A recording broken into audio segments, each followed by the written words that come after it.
जय श्री राम आप। हेलो। जय श्री राम आप सभी को, मेरे इट्स मैं ताजमहल के सब्सक्राइबर। सो जैसा कि हम लोगों ने मेरा जो पिछला वीडियो था मैंने उसे डिलीट कर दिया है, क्योंकि मुझे लगता है कि शायद वो डिलीट करना सही भी होगा। मेरे पास कुछ इन्फॉर्मेशंस आई थी, मैंने कुछ अपनी इन्फॉर्मेशन पढ़ी थी न्यूज़पेपर को देख के। हाँ, मैंने इन्फॉर्मेशन दी थी कि जो पटना में एक्सीडेंट हुआ था उसमें सुशांत सर की फैमिली के 4 या 5 मेंबर्स की डेथ हुई थी, जो कि पूरी तरीके से गलत थी। उसको भूमिका दीदी ने पढ़ा और फिर मैंने उनसे काफ़ी बातचीत भी हुई, फ़ोन पे व्हाट्सएप पे भी उनसे बातचीत हुई, फ़ोन पे भी उनसे बातचीत हुई मेरी, और उनको मैंने बताया तो उन्होंने मुझे बोला कि बोले तुम्हें जो इन्फॉर्मेशन मिली थी वो सरासर गलत है, और बाकी ऐसा नहीं है कि तुमने जो है अपना नाम कमाने के लिए वीडियो बनाया। तो ऐसा बिल्कुल भी नहीं है। तो मुझे लगा कि यार जब अगर इन्फॉर्मेशन ही गलत है तो क्यों उस वीडियो को चलाएं। हालांकि उस पर 50 के लगभग 50-60 के ऊपर व्यूज़ हो चुके थे। 2 घंटे 1 दिन में ही 50-60 व्यूज़ हो चुके थे। बट स्टिल मुझे लगता है कि अगर इन्फॉर्मेशन सही नहीं है और अगर वो वीडियो गलत है तो उसको रखने से मतलब ही नहीं है। तो मैंने उसको वीडियो को डिलीट कर दिया है। तो खैर वो तो मुद्दा नहीं है। अभी एक ताज़ा ताज़ा मुद्दा चल रहा है जिस पर कि मेरे बहुत ही करीबी और मेरा बहुत ही अच्छा दोस्त, मेरा भाई मंगेश काफ़ी कंफ्यूज हो गया है, काफ़ी फ्लो में बह गया है। वो दो ऐसे मुद्दे हैं। एक तो जो कंगना मैडम का है, जिन्होंने हमारी देश की आज़ादी के बारे में ये कहा है कि भैया हमें जो 1947 में आज़ादी मिली थी वो आज़ादी नहीं थी, वो भीख थी, और असली आज़ादी हमें 2014 के बाद मिली थी।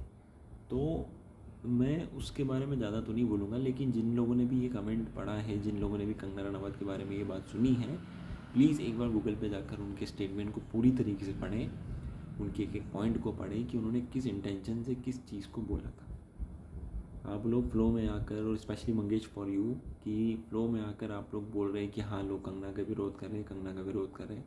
वो लेडी ही विरोध से नहीं डरती है, वो एफआईआर से नहीं डरी, वो मकान टूटने से नहीं डरी, तो विरोध से डरेगी। कर दो विरोध, कर दो फिल्म फ्लॉप, उसे कोई फ़र्क नहीं पड़ता है। नेशनल अवार्ड जीत चुकी है वो 2nd टाइम। उखाड़ लो जो उखाड़ना है उसका, कुछ नहीं उखाड़ पाओगे इसका। तो वो लेडी विरोध से डरती नहीं, और वो बिंदास बेबाक, जैसे कि हमारी भूमिका दी है, बेबाक हैं, वो बोलने से डरती नहीं है। तो उन्होंने जो लाइन बोली है, एक बार आप जाके गूगल पे उस चीज़ को अच्छे से पढ़ लो। अगर फिर भी आपको लगता है कि वो गलत है तो आप विरोध करो, कोई प्रॉब्लम नहीं है। विरोध करना जो है वो वीरदास का करिए, जिन्होंने हमारे इंडियन नेशन के बारे में काफ़ी कुछ अमेरिका में जाके बोला। आप एक पोएट हैं, आप कॉमेडियन हैं, आप स्टैंड अप कॉमेडी करते हैं, आप मूवीज़ करते हैं, इसका मतलब ये नहीं कि आप हमारे नेशन के बारे में कुछ भी बोलेंगे। आप ये कह रहे हैं कि मैं उस इंडिया से आता हूँ जिस इंडिया में महिलाओं को पूजा जाता है, लेकिन फिर रात में जाके उनका गैंगरेप हो जाता है, जो कि सही नहीं है।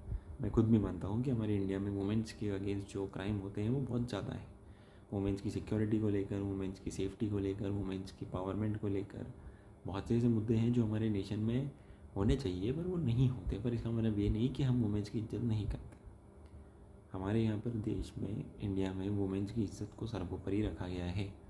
तो mister Vir Das, there is the request for you कि अगर आपको कविता लिखनी है इंडिया के ऊपर तो अच्छे से लिखें, अच्छे से उसको बताएं कि हमारे देश में और भी ऐसी चीज़ें हैं जो होती हैं जिनकी वजह से हमारा नेशन इतना पॉपुलर है। हमारा नेशन 100 करोड़ वैक्सीनेटेड हो चुका है, ये आपने नहीं बताया।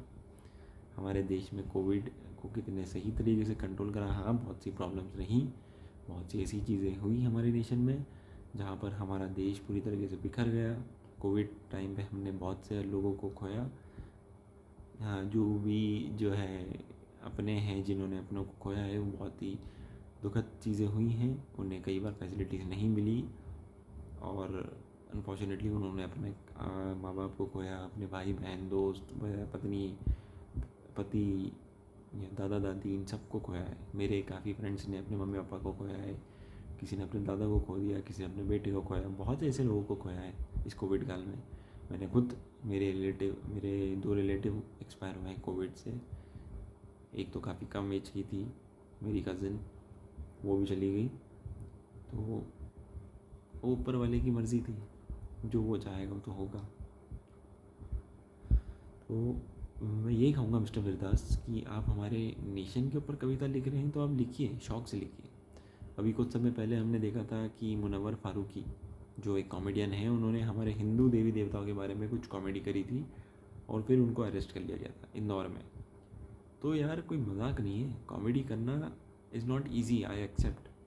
कॉमेडी करना बहुत टफ होता है। ऐसे ही नहीं जॉनी लीवर और महमूद और जो हैं हमारे कादर खान साहब और कपिल शर्मा जी, कृष्णा और सिद्धार्थ सागर और सुनील ग्रोवर, सुमोना, चंदू, ये लोग जो है कॉमेडी इतनी आसानी से नहीं कर लेते हैं।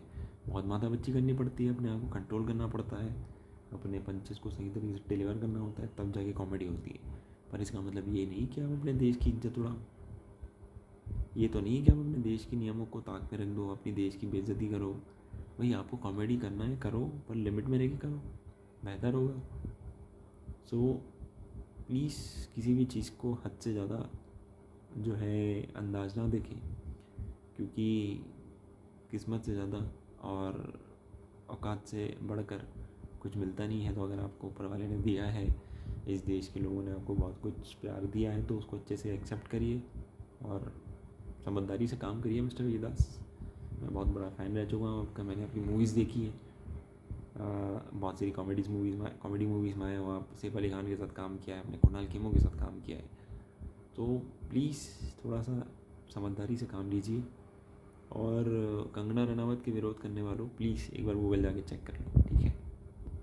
बाकी तो स्टे सेफ, जय हिंद।